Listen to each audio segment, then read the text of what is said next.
word today. So can we have a drum roll, please?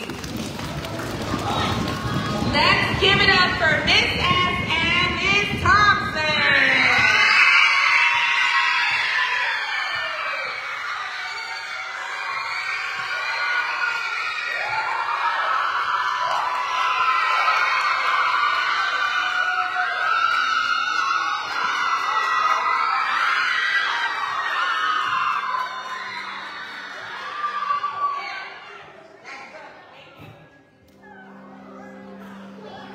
Good morning, downtown.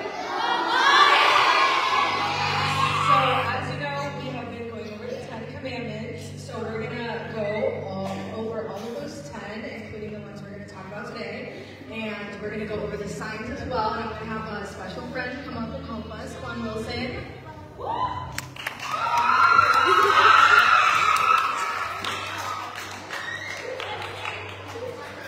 Alright, so we're going to go over the 10 Commandments. The first one is, you shall have no other gods before me. Number 2, you shall not make idols. Number 3, you shall not use God's name in vain. Remember the Sabbath day. Number 5, honor your father and your mother. Number 6, you shall not murder. Number 7, you shall not commit adultery. Number 8, you shall not steal. Number 9, you shall not bear false witness against your neighbor. And number 10, you shall not covet. All right, I'm going to head off to Miss T.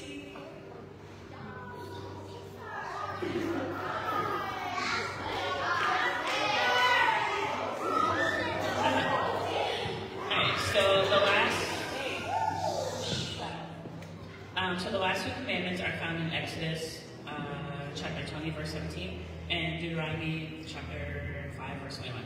It says, you shall not covet your neighbor's house, you shall not covet your neighbor's wife or his male servant, or his female servant, or his ox, or his donkey, or anything that is your neighbor's. The commandments are warning against coveting, which means you want something that belongs to someone else with the intention of taking it. It highlights the importance of contentment and not allowing envy or greed to dominate one's heart and actions. So unlike the other commandments, the 10th commandment focuses on the heart and the mind rather than on actions. It highlights that sin begins in the heart before it even manifests in behavior. God cares about our desires because they shape our actions. Okay? Coveting can lead to greed, which is an excessive desire for material, wealth, or possessions. It can lead to being envious, which is resentment or being jealous over someone else. It can lead to discontentment, which is a lack of peace with what we have, which can lead to dissatisfaction with God's provision. So when we covet, we are essentially saying that what God has given us is not enough, and we begin to believe that something else will satisfy us more. Coveting doesn't just stay as a thought or desire, it often leads to harmful actions, such as stealing. So if we covet something enough, we may take it. So basically, if you want something enough, you'll want to take it. Lying or deception, trying to manipulate situations to obtain what you desire. Disharmony in relationships, envy or jealousy can create division between people, leading to broken relationships. God wants us to be content with what He has provided. In 1 Timothy chapter 6, verses 6 through 10, it emphasizes that godliness with contentment is great gain, and that a love for money and possessions can lead to ruin. Being content doesn't mean we can't work hard or aim for success, but it means that we trust what God has for us is enough. When we focus on what we have rather than what we lack, we develop a heart of thankfulness. Coveting is more than just a desire for material possessions. It's about discontentment, envy, and a lack of trust. focusing on gratitude, contentment, and trusting in God, we can live in a way that honors Him and reflects His character to the world.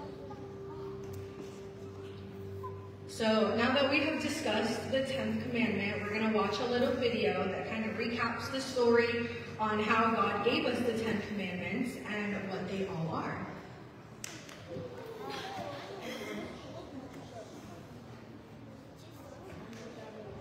Stories of the Bible. The 10 Commandments. When the Israelites were in the desert, God gave them a special set of rules called the 10 Commandments.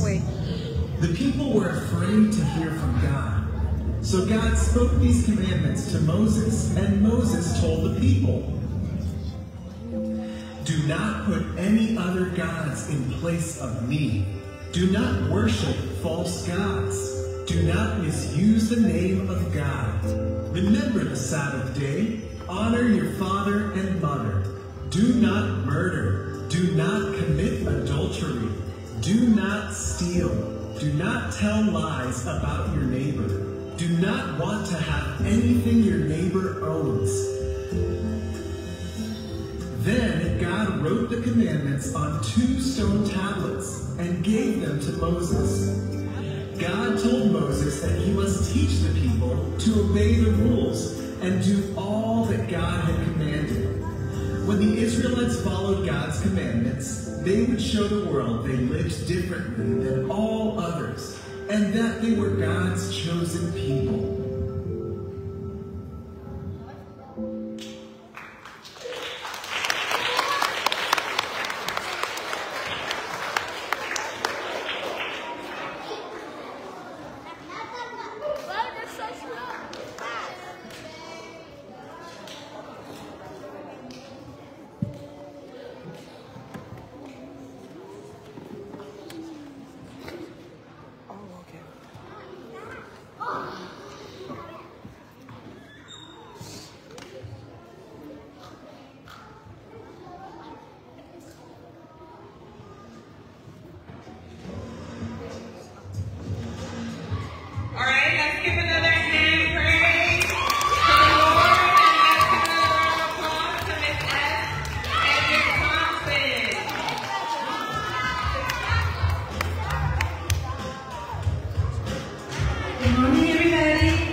Today I have a special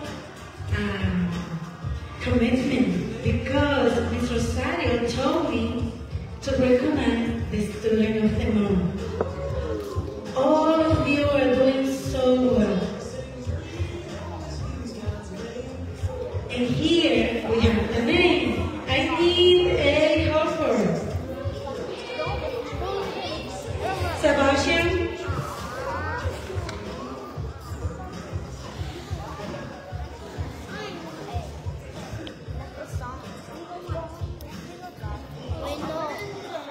Student of the month for Kinder, Noah Muniz.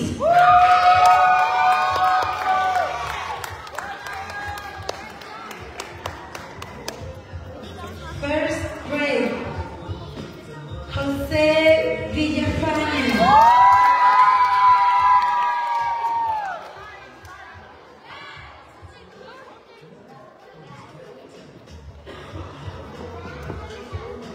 Second grade, Emily Valdez.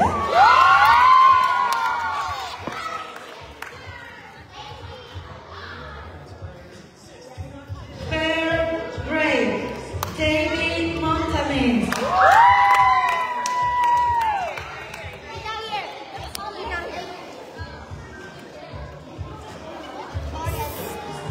Fourth grade, Victoria Ramirez.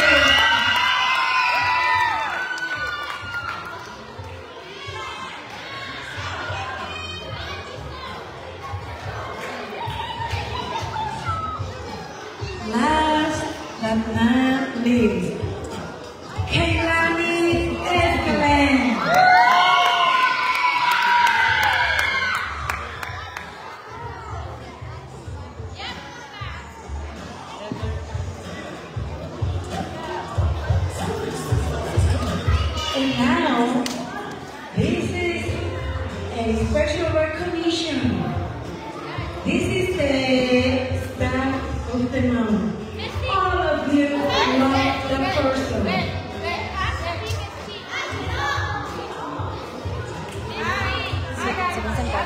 You can sit down.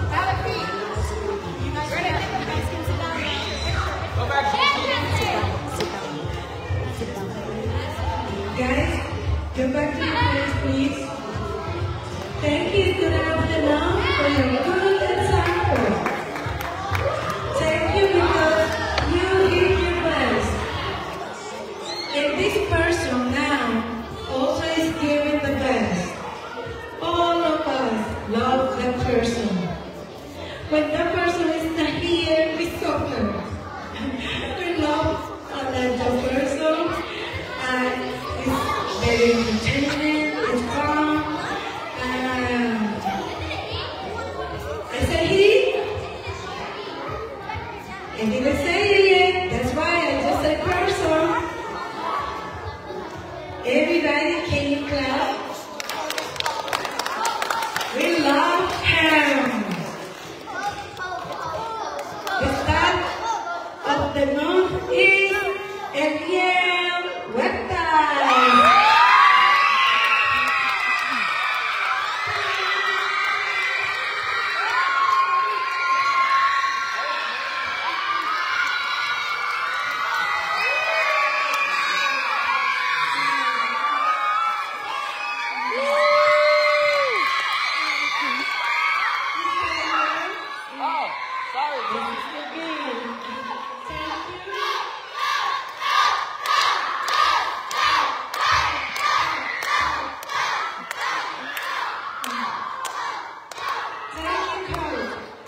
For your good example, thank you, because we receive kindness from you.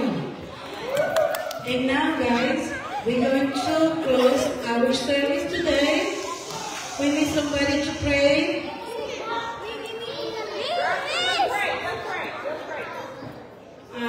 Okay, I'm going to do it. Let's go to say thank you to God. Thank you, God, because today is Wednesday that you allow us to holy our Sabbath. Take you. Receive this worship and take care of us, Father. Take care of our day here in the school, in our home.